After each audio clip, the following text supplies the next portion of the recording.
Good morning, everyone. It's Shauna the Tax Goddess back again with your podcast. I was about to say daily podcast, but I think that's more of a dream, baby, that we're having a daily podcast. But back with your podcast, Optimizing Your Business to Run Without You.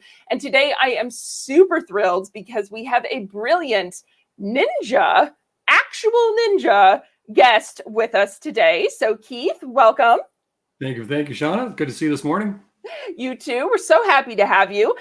Keith is the founder of Success at Business and the Business Balance Accelerator. And seriously, guys, he is a ninja. You know, in addition to working with Fortune 500 companies for over 25 years, for the last 22, he's owned a ninja school. So I am not kidding. Don't mess around with this man. He is a ninja, all right? But for the last 10 years, and most importantly to today's podcast, he's been working in his business less than 5 hours a week, and he's teaching other business owners how to do that. So optimizing your business to run without you sounds like a perfect fit, Keith. What? Sounds good to me. We love it. So Keith, I know that you've got this special model, this special way of looking at things. Tell us more about that. Well, it kind of actually all started when I was a kid because my dad had a business. And he dragged me into it kicking and screaming. I didn't want to do it, but he had a sand and gravel business where he had big trucks and big dozers. And it's like for a 9-year-old, it's like playing with big Tonka toys, right? So it should have been exciting, but my dad dragged me into it and I hated it. But he made me do it. And the good part about that is I learned about entrepreneurialism, about taking care of yourself, directing your own destiny. So I floated around a little bit, but then somewhere in my 30s, I kind of got settled and thought, hey, what am I going to do with my life? So I got my master's degree in organization development and human resource management and realized that, people pay you to play with their companies. It's called consulting. So I thought, that's kind of an interesting concept. So with no experience, I went out and did that and turned out I was pretty good at it. And I started working with Fortune 500 companies, taking them through organizational change, different things, AM General, something called the Hummer. They're actually doing an Humvee, which is a military vehicle, right? But they had to transition over to a commercial application. So now when you see a Hummer on the road, we help them go through that process of going from military to commercial. That's pretty. So, okay, not only are you a ninja, you also put the Hummer on the road. Okay, well, pretty cool. I was behind the scenes, right? The ninja is always behind the scenes. So in the 90s, I consulted with a lot of companies, Ford Motor Company, a lot of companies on organizational change. How do we get better? How do we get smoother? How do we get faster? And it's really the socio-technical aspects. So socio-tech, how do you get the social and the technical aspects together? So how do you get the people systems and the logistical systems to actually blend to become an organism? Usually we're in silos and companies get in trouble because we're working in these separate little bubbles. Left hand, right hand, they're not talking to each other. Yeah. Got different agendas, it's amazing how that can happen. So we did that for about 10 years. And then I had the opportunity to become a partner in a martial arts school. I was going to be a silent business partner. I was going to come in and help set up the systems. It was already a turnkey system, so it would be easy for me. After about a year, something called the Peter Principle is you take somebody to their highest level of incompetence. Ooh. So my partner was a good martial artist, horrible business owner, went horribly wrong. I had to go in and actually run the business. So the good news is I ended up sticking with it and becoming a 7-3 black belt. But the bad news is I stopped being a consultant for a couple of years. But what happened is the way we set the company up in the beginning, we did the visioning, we did the systems design, and then that allowed me to come in with actually no experience in martial arts, halfway to a black belt. I'm leading a school to actually run the school. So we go to these conferences where martial art conferences where business owners or school owners from around the country would come, like a couple hundred. Yeah. We get them in a group and they say, so how many black belts in your school? I said, well, none. Well, no. How many of your instructors? I said, well, none. Well, what black belt are you? I said, well, I'm halfway there. They said, well, how do you do that? I said, well, I do it. I have a system for it and make it happen. And so how many students do you have? I said, and our goal was 350. So I felt like I was just really missing the mark. So we had 200 students. So I said, well, 200. And I felt really sheepish about it. And they go, well, how'd you get that many? I said, why, how many do you have? Well, 100, 150 students. So you're a big school, Keith. I'm going, I had no idea. So, but it was all because we created the vision, the systems to make it happen. Yeah. And all I did was just kind of follow what we did. So, but that's what so now for the last 8 or 9 years, I've been living in Tennessee, the school's in Michigan. I come up and do the fun stuff, officiate, show off, play, do things like that. But because of the systems that we put in place, it allows me to do that.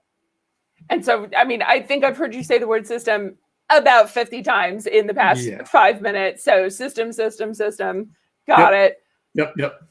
Absolutely. So we, I thought, well, I don't want to work with big companies anymore. Like working with Fortune 500 companies became very, very challenging because it's always flavor of the month and it's always a department and a manager brings you in for an initiative so they can get some kudos. They get their next promotion. Next guy comes in. They say, well, I don't like what Joe is doing. So let's do something different.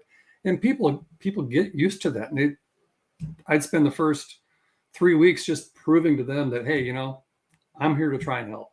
Yeah. And that was just really difficult. And it would never follow through.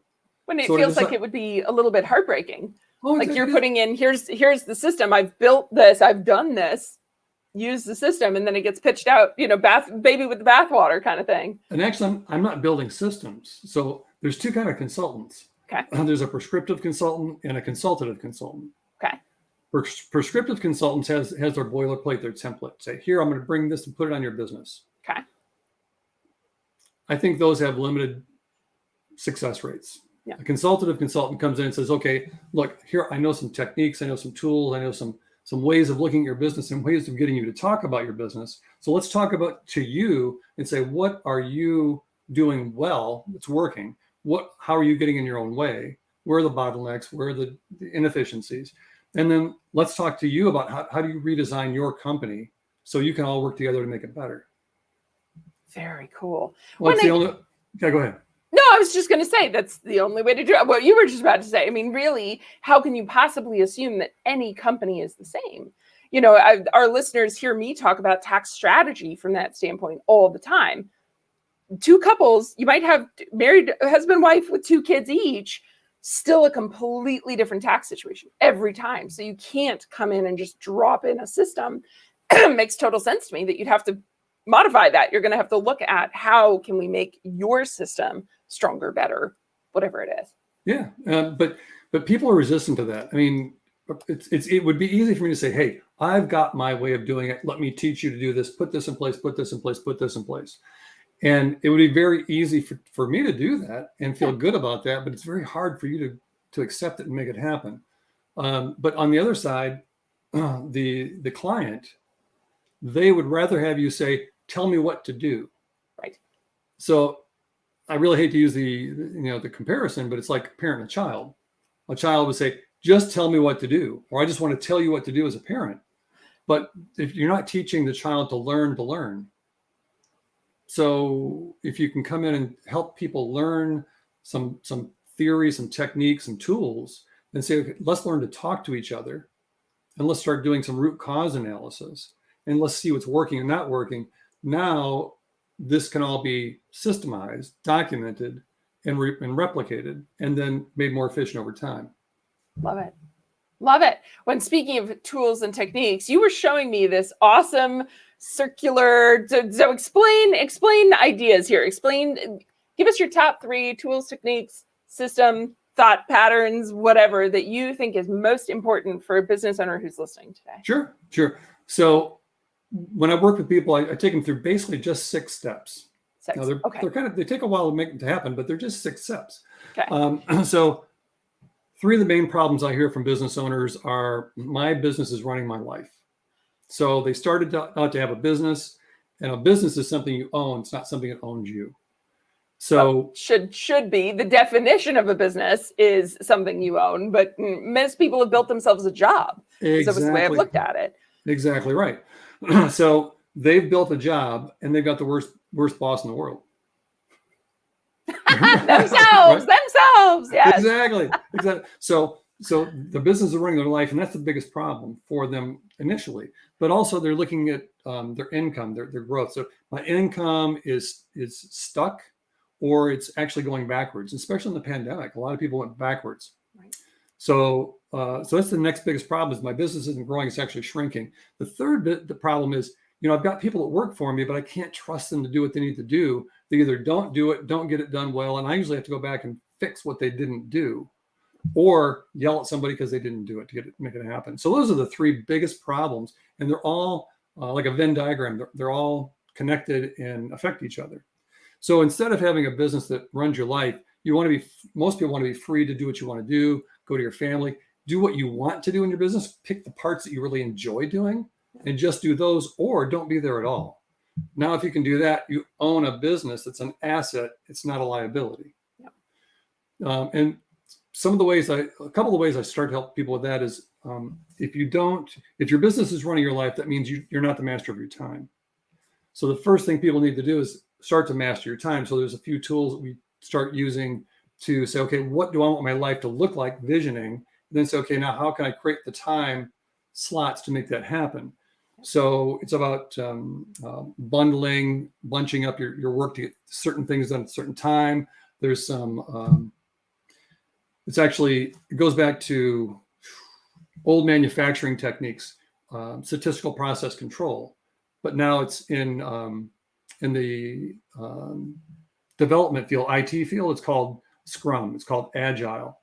So it's how do you take those concepts and apply those to yourself, so your time and your efforts are being used to their best ability. Now you can take a 40-hour work week and just do this and get 4 or 5 hours back in your week.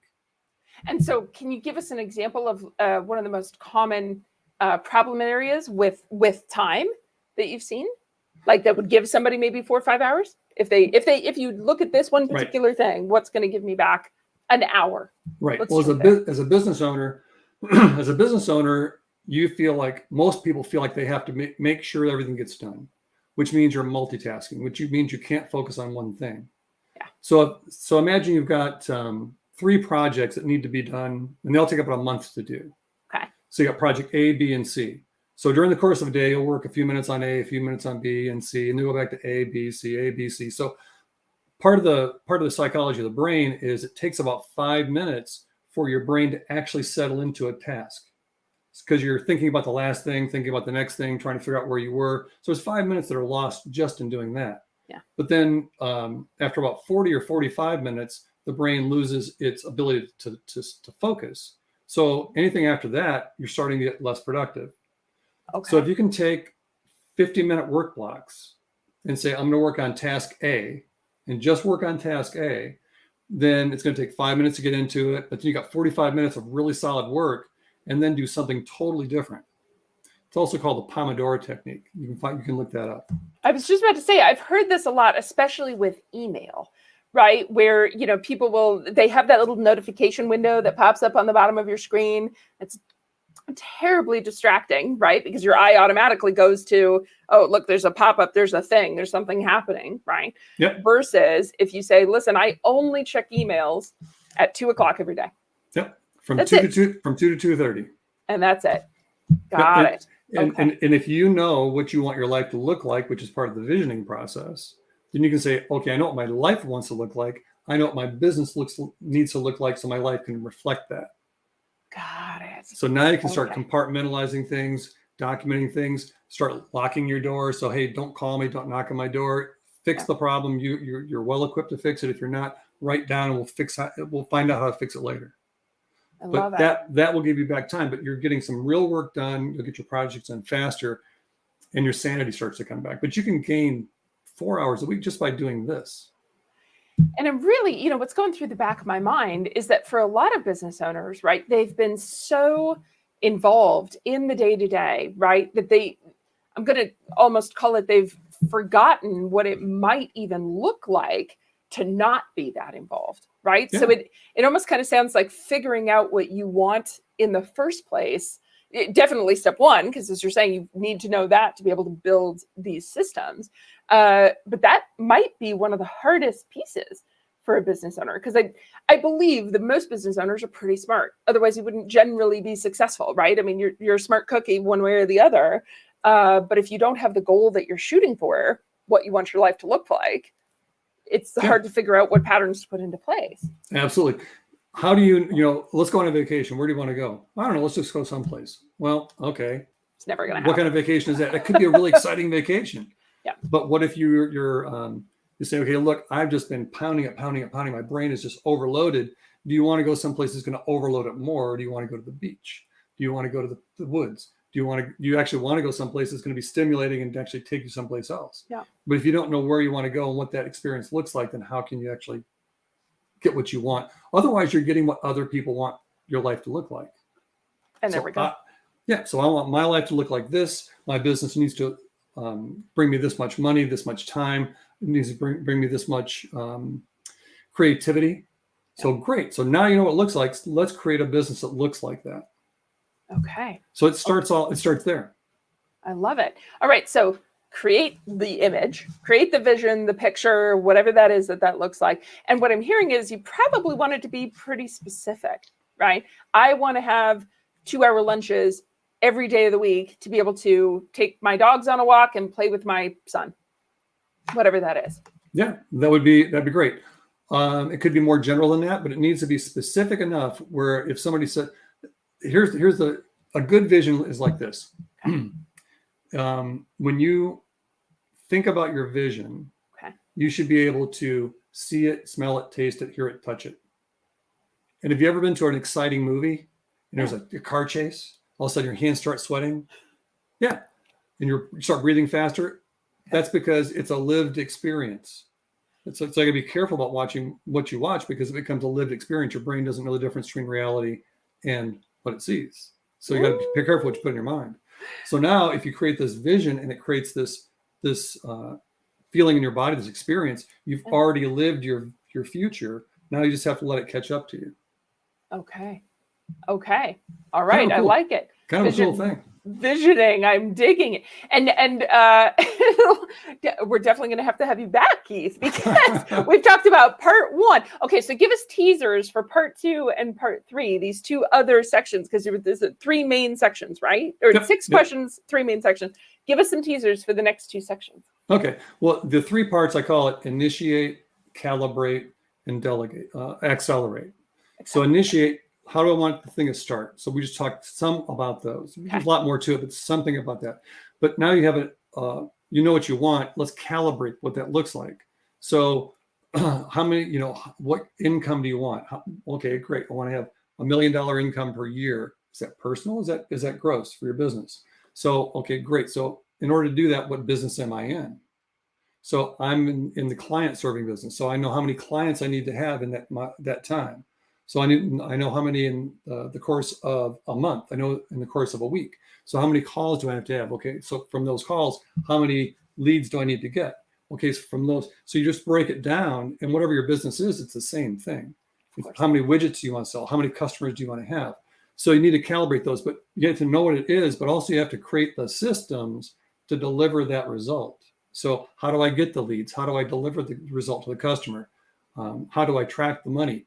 How can I do this in a way where it actually is replicatable? How do I document these things? Back to systems.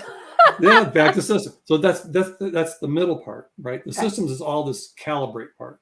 Okay. So it's initiate, calibrate, and then accelerate is where you say, okay, now I know what I want. I know what it looks like. I know the systems to get us there. I need to find the people who are on board with my vision to actually become team members, employees, to actually take this banner and start moving it out. And I have the systems that are documented and replicatable, train them in such a way where they can train each other to make it happen and execute it. So now the whole system moves, I can back out. Actually, we didn't reach $500,000 a year in my school until I pulled back and let the school run itself. Because often business owners will get in their own way. Yeah. You'll never meet your potential until you can never scale as long as you're the primary factor.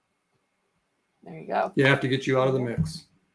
So what's an average, last question I have for you. I know we're running out of time today. So last question I have for you, because this is fascinating stuff.